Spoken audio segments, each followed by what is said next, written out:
Well, it's all blown up again because some little group has shown up on Twitter saying that they're going to launch a social media campaign to bring down Tommy Robinson because Tommy Robinson hates Jews.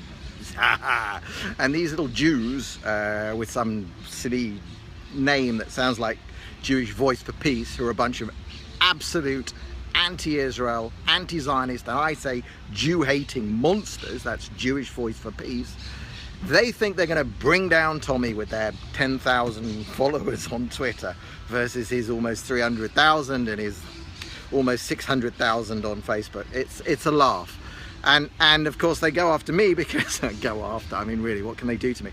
They go after me because I toured Israel with Tommy. In fact, Tommy toured Israel with me.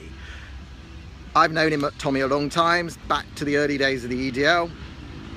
I watched the EDL very carefully.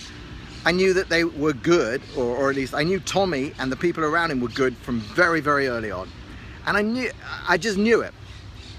And that developed into a friendship after he came out of prison, wrote his book. I got one of the earliest copies of his book before it was released. Since then, we talk pretty often. And I kept saying, do you want to come to Israel? And he always said he wants to come to Israel. Eventually we got it organized last November. Tommy bought his flights. Tommy bought the tickets. We took a tour guide. She's recently come out because she was being secretive. That was Kay Wilson. And for 1 week, we borrowed my wife's car and we drove around the country.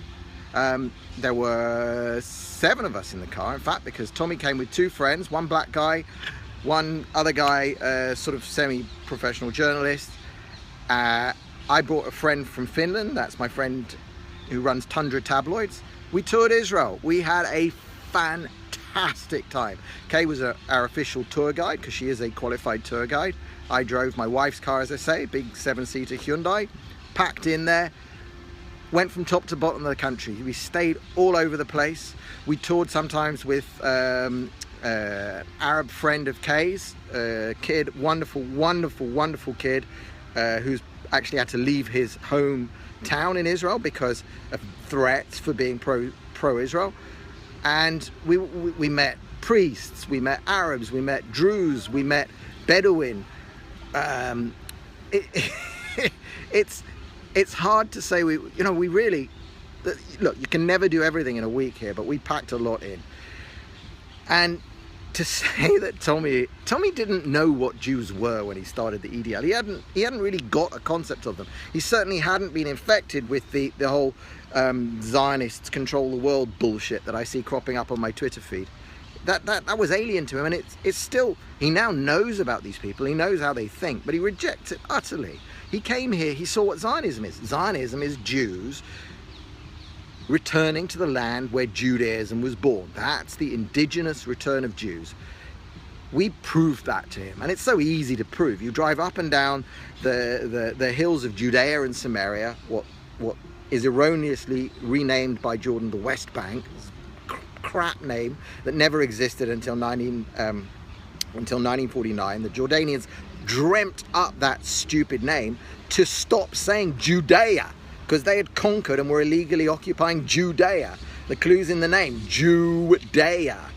I mean, if you can't figure out that Jews come from Judea, Arabs come from Arabia, there's something wrong with you. So we toured, we went all over the place, we saw the archaeological remains. We started off by seeing, in fact, the Christian sites at Capernaum on the shores of the Sea of Galilee, the Kinneret. And what we did was we showed him that obviously Jesus was Jewish. He lived a Jewish life in a Jewish land. And then from there we went up to the modern Golan Heights. We saw where modern Israeli soldiers are defending us. We met real tank people. They were just sitting by the side of the road. We went and stood on their tank, took a picture. It winds up in the Evening Standard hilariously. And that whole that whole thing of seeing the Jewish roots of Jesus, then modern Jews defending our homeland, and then driving down the center of the biblical heartland of our country and seeing where the tabernacle was placed 3,500, 4,000 years ago, whatever it was, when we came out of Egypt. The the strength of archaeological evidence that these places like Shiloh and Beit El and places we visited, we drove past, it's sort of strikingly obvious. You don't have to believe every word in the Hebrew Bible. You don't have to believe absolutely every pronouncement that God gave it to us. That's not necessary. But to know that Judaism was born in this land, that's obvious when you drive around it. And Tommy did that. Tommy took the time, paid his own money, paid for the tour guide's accommodation, kept giving me money for fuel and so forth. But it was a spontaneous trip. I'm not financed by anyone. I've never earned a single dime from supporting Israel. Sometimes I wish I could, but most of the time I think, you know what, if I had to do this for money, I wouldn't be doing it. So I do what I do because I like telling people what Israel really is, what it really means to be Jewish here. And bringing Tommy here was just fun. I met him, we had a great time, we ate food, we laughed, we drank a bit. It's hard to describe how much fun you can have whilst learning stuff that you guys will never ever learn if you think you're going to learn stuff about Israel from watching CNN or even Fox News. They're all bullshit sources. You've got to come here, you've got to get boots on the ground, you've got to look down on the Dead Sea, you've got to look up at Masada. You don't understand what Judaism is and where it grew up and what it means to come home and to learn to speak Hebrew, the revived biblical language that we speak. That's an indigenous return to our lands.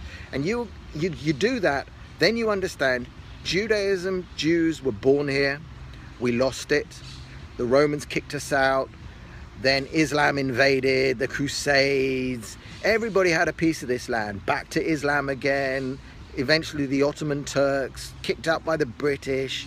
I mean, my wife's great, oh, how many greats is it? Great grandmother, just before we got married, she said to me, she met me, she said to me, oh, it was better under the British than the Turks, because she lived under the Turks and the British.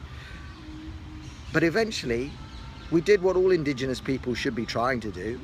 We kicked out the British, who were just the last in the succession of conquerors and imperial occupiers. We kicked them out, we took the place back.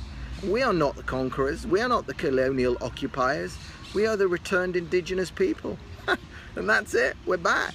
And that's why the Palestinian little war against us, it won't work, because they're fighting the war to kick out a colonial occupier, thinking that we're a colonial occupier when we are not. We are returned indigenous people. That's it. That's the story of the Jews here. Anyway, that's 2 videos, one on Facebook, one here. Too much for one day. I'm in my forest, I've had my walk, I've had my delicious culturally appropriated Italian espresso in the forest, and now I'm off to finish my walk, go home and look after the kids. Bye, have a great weekend and Shabbat Shalom.